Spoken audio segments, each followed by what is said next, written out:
All right, guys, what is going on? Now, the topic of today's video is next Saturday's fight between Canelo Alvarez and Jaime Munguia. Okay, but what specifically are we talking about? Well, in my opinion, this fight is being underrated and slightly slept on. It's going under the radar a little bit, and I'm here to tell you, I believe that is a big mistake. I believe this fight has all of the ingredients to deliver a very compelling spectacle in the ring. I think it's going to deliver a lot of excitement while it lasts. Now, what am I talking about? Well, I think the reason this fight is being slept on just a little bit is because a lot of people feel that they know the outcome beforehand, number one.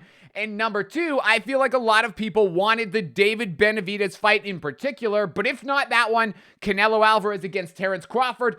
Heck, even some of you guys probably wanted the David Morrell fight, and I know some people definitely wanted the Bivol rematch, a fight with Artur Beterbiev. Whatever the case may be, I think it's fair to say that Jaime Munguia was not the first choice for a lot of you guys out there. But be that as it may, this is the fight we're getting, and I think it's a big mistake to just throw it in the bin and assume that Canelo Alvarez winning means the fight is predictable, boring, and nothing to get excited about. In fact, I think the opposite is true with this one, because from my perspective, there are two elements that make an exciting boxing match. Now, the first of those is the unpredictability of the fight itself. Do we know who's going to win? Are we up the night before thinking about what's going to happen in the first round, the second round, the sixth round? How is the fight going to play out? That's the first element. But the second is what type of action are we going to get in the ring?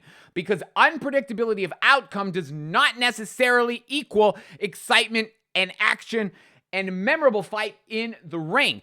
So I think that is the key here, and a lot of people who are overlooking Jaime Munguia are overlooking the fact that this fight is going to deliver action in spades, because Jaime Munguia is coming into this fight, and in my opinion, he's a very likable live underdog here who's got power, an incredible chin, he's got size. Not for nothing, but the guy has a very good record in terms of the number of fights, his wins, his knockout percentage. He's got physical strength. Like, it's all there. And if you look even at his fight against Sergey Derevyanchenko, that was one of the fights of the year when it took place. And heck, not for nothing, but he did a better job against John Ryder than Canelo did. And he produced an exciting fight. And it's actually been a little while since we've seen Canelo in something that was really juicy, because the Charlo fight, that certainly wasn't it. The John Ryder fight wasn't great. And before that, the Golovkin trilogy fight wasn't exceptional either, in my opinion. But this fight here, I believe, could beat all three of those, at the very least as far as excitement goes. Now, unlike those three guys, Charlo was there for a payday, John Ryder was arguably past his best, and Golovkin certainly was, but the difference here is that Jaime Munguia is coming into this fight young, hungry, with Mexican pride on the line, and he wants to show that he can beat the number one star in Mexico and in the sport, arguably as a whole, Canelo Alvarez. That is a big difference. You see, Jaime Munguia is a very soft-spoken guy who's come in under the radar. He's been very polite. He hasn't rocked the boat, and quite frankly, I believe that's part of the reason why he's got this fight over David Benavidez. I believe a lot of the reason Benavidez hasn't gotten the fight isn't necessarily that Canelo's scared to face him. It's because of the fact that Canelo feels disrespected by a lot of the things that David and Jose Benavidez Sr. have been saying about him behind the scenes. And so I think what he's saying here is that I don't necessarily need to prove anything to you guys. I don't need to fight you.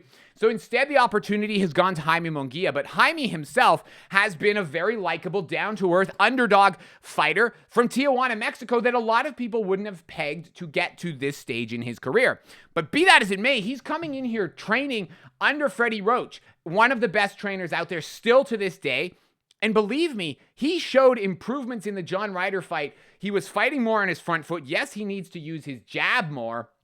But the reality is this: if Jaime Munguia puts in the type of performance that he did against Sergey Derevyanchenko, even if he loses this fight, that is going to be a tremendous improvement over some of the fights we've been served up with Canelo recently, where the opponents, Charlo in particular, have just shown up for a payday. Now, as far as I'm concerned, the outcome of this fight still is somewhat predictable. I believe it's very unlikely that Jaime Munguia pulls off the upset. Impossible? No. Unlikely? Yes. However, I also felt it was quite unlikely that Ryan Garcia would beat Devin Haney, and we know how that turned out. So the reality of the situation is, when you look at this fight on paper, even though the outcome itself seems like we know the answer, I think Canelo is going to be tested more than he has in his recent 3 fights for sure. I think it's going to bring out a lot more excitement. He's going to be pushed further by a guy who has a rock-solid chin, will come forward, not take a backward step, throw hands, throw combinations, a big, strong, young Mexican fighter who wants to prove that he can hang with Canelo. And I think even in defeat, Jaime Munguia is going to come out with a lot of credit from this fight. So my point is, guys, even if you think Canelo is going to win, I think this fight is going to be tremendously exciting. I can't wait to call it next Saturday on my live stream. I hope you guys will tune in for that one as well. But let me know in the comments, guys, what are your thoughts on this fight? I'm expecting Canelo to win. I'm sure a lot of you guys are as well. Let me know, by the way, if you are predicting Jaime Munguia to win this fight. But be that as it may, don't sleep on this fight. Do not just write it off simply because you feel like you already know who's going to win. And I believe you will be in for a treat next Saturday. Hopefully, you will tune into my live stream as well. We're going to have a good time. But thank you, as always, for watching, guys, and I will catch you in the next video.